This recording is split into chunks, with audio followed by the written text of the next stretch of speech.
अस्सलाम वालेकुम अर्जिश, क्या हाल है आपके? अर्जिश, बहुत हम सुनते हैं कि पाकिस्तान का जो फ्यूचर है वो आईटी से है, सॉफ्टवेयर से है और इंडिया में बैंगलोर की मिसाल दी जाती है, सिलिकॉन वैली की मिसाल दी जाती है।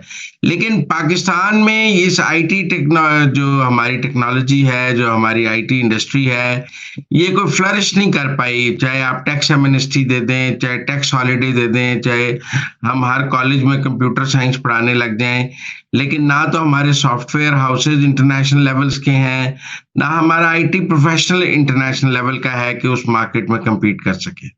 Sir first of all thank you so much for inviting on this show. देखिए आप बिल्कुल सही कह रहे हैं कि जिस तरह बाकी ममालिक ने आईटी में बहुत तरक्की की और आईटी एक्सपोर्ट्स हमारे हमसाए मुल्क ने भी बहुत की, हम उससे बहुत बहुत ज्यादा पीछे हैं।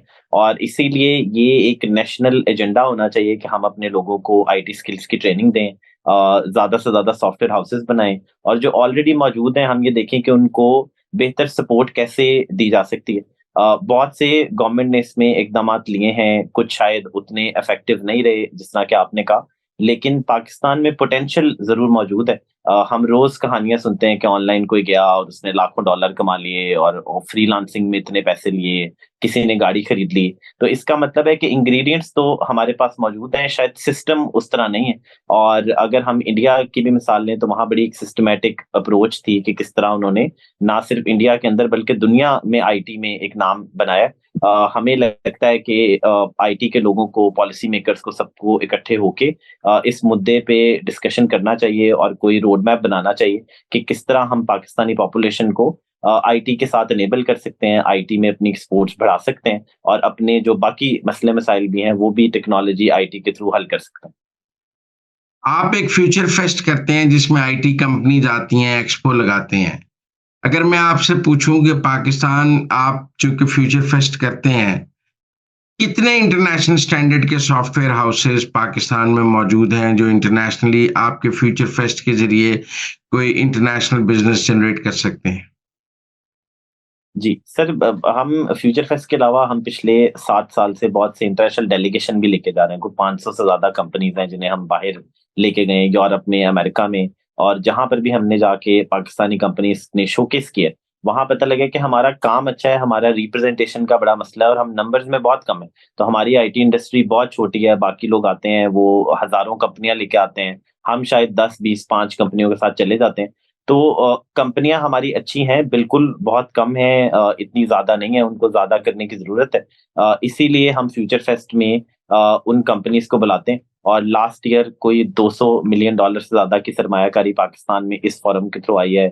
सऊदी बहुत ज़्यादा आए थे जिन्होंने यहाँ सॉफ्टवेयर इंजीनियर भी हायर किए, यहाँ सॉफ्टवेयर कंपनीज़ में इन्वेस्ट भी किया। एक सऊदी शहज़ादे ने $100 मिलियन का फंड भी लास्ट ईयर लॉन्च किया, ताकि जो सऊदीया की आईटी की डिमांड है उसे पाकिस्तानी कंपनीज फुलफिल कर सकें। तो इस बार के फ्यूचर फेस्ट के आपके टारगेट्स क्या हैं? जी, सर इस दफ़ा कोई 150 के करीब दोबारा इंटरनेशनल गेस्ट आ रहे हैं। 1 लाख से ज़्यादा लोग हम इंशाल्लाह इन 3 दिनों में एक्सपो सेंटर लाहौर में होस्ट करेंगे। हमारी 50 राउंड टेबल डिस्कशंस हो रही हैं जिनका मकसद है कि इंडस्ट्री के इश्यूज़ को, डिफरेंट सेक्टर्स को डिस्कस करें और टेक्नोलॉजी के थ्रू उसका सॉल्यूशन ढूँढें। इन राउंड टेबल में इंटरनेशनल एक्सपर्ट भी हैं, पहली दफ़ा, और लोकल इंडस्ट्री भी है। हमारा टारगेट तो ये है कि मुल्क में ज़्यादा से ज़्यादा सरमायाकारी आए, लेकिन जो जो कुछ एक्सटर्नल फैक्टर्स मौजूद हैं, जो वो मुल्क की इमेज को और मुल्क की इन्वेस्टेबिलिटी को बहुत इफ़ेक्ट करते हैं। और शायद ये साल बावजूद इन इन कामयाबियों के बड़ा मुश्किल रहा है इंटरनेशनल इन्वेस्टर्स को पाकिस्तान में बुलाने के लिए। और ये जो पेपॉल और जो ये जो ट्रांजैक्शन आईटी इंडस्ट्री को जो टूल्स चाहिए फॉर फाइनेंशियल ट्रांजैक्शन, इनकी जो रुकावटें हैं वो दूर हो गई हैं या नहीं? देखिए जी, लार्जली तो वो मसले वहाँ मौजूद ही हैं। शायद हुकूमत कुछ इनिशिएटिव्स पे काम कर रही है, अनाउंसमेंट्स भी बहुत हो रही हैं, लेकिन उसका इफ़ेक्ट उस तरह प्रैक्टिकली आपको कम्युनिटी में नहीं नज़र आता। अगेन लाहौर में यहाँ पर आप बहुत सी इंटरनेशनल कंपनियाँ देख रहे हैं जो पिछले 1 साल में आई थी, कुछ हमारे फोरम पे, कुछ वैसे खुद। लेकिन हम समझते हैं कि हुकूमत जब कोई प्लान बनाती है तो उसमें स्टेक होल्डर ऑनबोर्डिंग होनी चाहिए। अगर मुल्क में 70% लोग यंग हैं, आईटी से बेनिफिट करने वाले लोग यंग हैं, तो उनको पॉलिसी मेकिंग प्रोसेस का पार्ट बनाना चाहिए। पेमेंट का मसला अभी भी पाकिस्तानियों के लिए एक बहुत बड़ा मसला है कि कोई भी बंदा ऑनलाइन काम करता है तो किसी भी सर्विस पे ना उसका अकाउंट खुलता है, अगर खुल जाता है तो पैसे नहीं आते, और अगर वो बेचारा कमा ही लेता है तो वो और आ भी जाते हैं तो फिर स्टेट बैंक से कोई बंदा रोक लेता है कि जी आप ये डॉक्यूमेंट दें, वो डॉक्यूमेंट दें।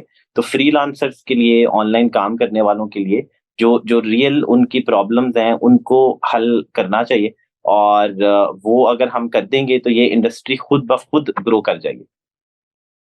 आखिरी सवाल आपसे, आप पाकिस्तान क अगर मैं आपसे कहूँ कि आप कोई बताएँ जो इस वक़्त ट्रेंड चल रहा है, तो अगले 3 साल में पाकिस्तान की आईटी इंडस्ट्री कहाँ होगी? आप कहाँ देखते हैं 3 साल बाद? यहीं खड़ी होगी या कहीं हिलजुल हो जाएगी इसमें?